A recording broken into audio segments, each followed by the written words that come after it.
48 साल की फरहाना 26 नवंबर को संभल हिंसा के दौरान पुलिस पर पत्थर फेंकने के आरोप में गिरफ्तार की गई थी। उसे 87 दिनों के बाद जेल से रिहा कर दिया गया। जांच में पाया गया कि फरहाना का वजन लगभग 120 किलोग्राम है और वह उस छत तक चढ़ने में सक्षम नहीं हो सकती जहां से पत्थर फेंके गए थे। नमस्कार, आप देख रहे हैं जनतंत्र टीवी और मैं हूं आपके साथ सद्दाम करीम। आज संभल शाही जामा मस्जिद पर इलाहाबाद कोर्ट ने रंगाई पुताई को लेकर मना कर दिया है, लेकिन जेल में बिताया वक्त फरहाना के जहन में ऐसा बैठ गया है कि निकाले नहीं निकलता। रह रह कर वो पल बुरे सपने के रूप में उसके सामने आते हैं। आइए जानते हैं इसकी दास्तां क्या है। संभल में बीते 24 नवंबर को हुई हिंसा के दौरान पुलिस पर पथराव में पकड़े गए आरोपियों में एक महिला की कहानी सबसे जुदा है। यूपी पुलिस ने इसे पथराव करने के जुर्म में पकड़ा था और जेल भेज दिया गया। करीब 87 दिनों तक वो जेल में रही। उस पर पुलिस ने दंगा, हत्या की कोशिश जैसे गंभीर अपराध करने का केस बनाया, लेकिन अदालत ने अब उसे जमानत पर रिहा किया है। सुनवाई के दौरान अदालत के सामने जो तथ्य आया वो उसे बेल दिलाने में मददगार साबित हुआ। यहाँ तक कि पुलिस ने भी माना कि उसे झूठा फंसाया गया, वो भी पुरानी दुश्मनी के चलते। जेल में बिताया वक्त इस महिला के जहन में ऐसा बैठ गया है कि निकाले नहीं निकलता। रह रह कर वो पल बुरे सपने के रूप में उसके सामने आते हैं।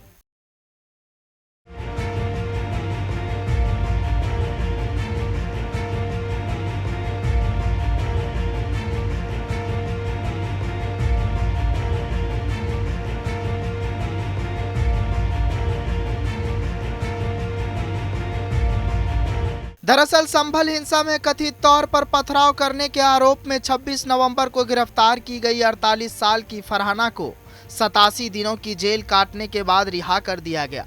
जांच में पाया गया कि उसका वजन करीब 120 किलो है और छत पर नहीं चढ़ सकती जहां से पत्थर फेंके गए थे। हालांकि महिला ने उस वक्त भी खुद को बेगुनाह बताया था, लेकिन पुलिस ने फरहाना पर बीएनएस की कई धाराओं के तहत आरोप लगाए थे।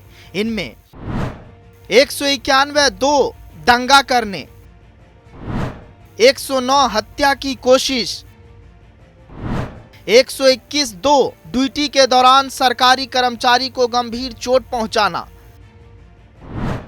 और 132 ड्यूटी के दौरान सरकारी कर्मचारी पर हमला करना शामिल रहा है। मीडिया रिपोर्ट के अनुसार फरहाना पिछले गुरुवार तक न्यायिक हिरासत में जेल में रही। जब दंगों की जांच कर रही एसआईटी ने सीजीएम की अदालत में क्लोजर रिपोर्ट दाखिल कर दी। एसआईटी के member circle officer Kuldeep Kumar ने बताया कि फरहाना को पुलिस पर पथराव करने वाली महिलाओं में से एक के रूप में पहचाने जाने के बाद अरेस्ट किया गया था, लेकिन बाद में कुछ स्थानीय लोगों ने हलफनामे पेश किया जिसमें बताया गया कि फरहाना का वजन तो करीब 120 किलोग्राम है और वह पथराव करने वालों में थी ही नहीं।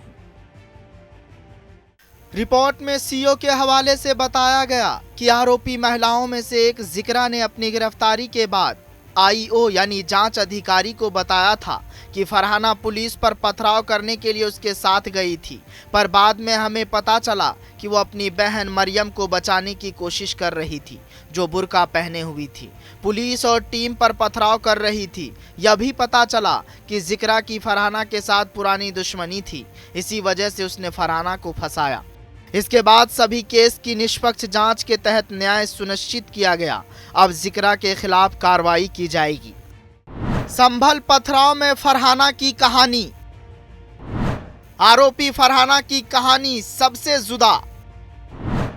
पुलिस ने खुद बताई उसकी बेगुनाही। कोर्ट ने भी तुरंत किया रिहा।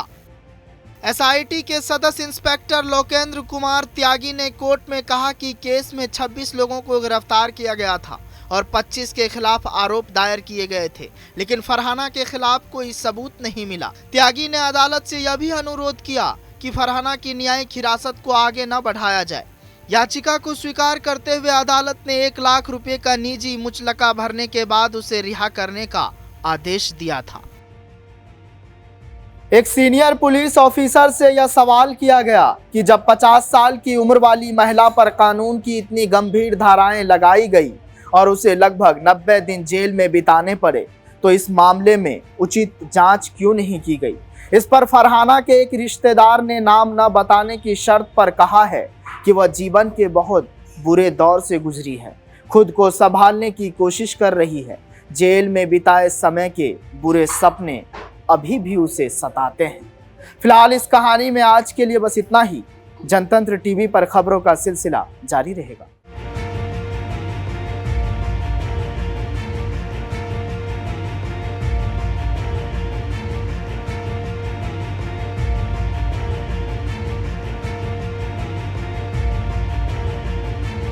ब्यूरो रिपोर्ट, जनतंत्र टीवी।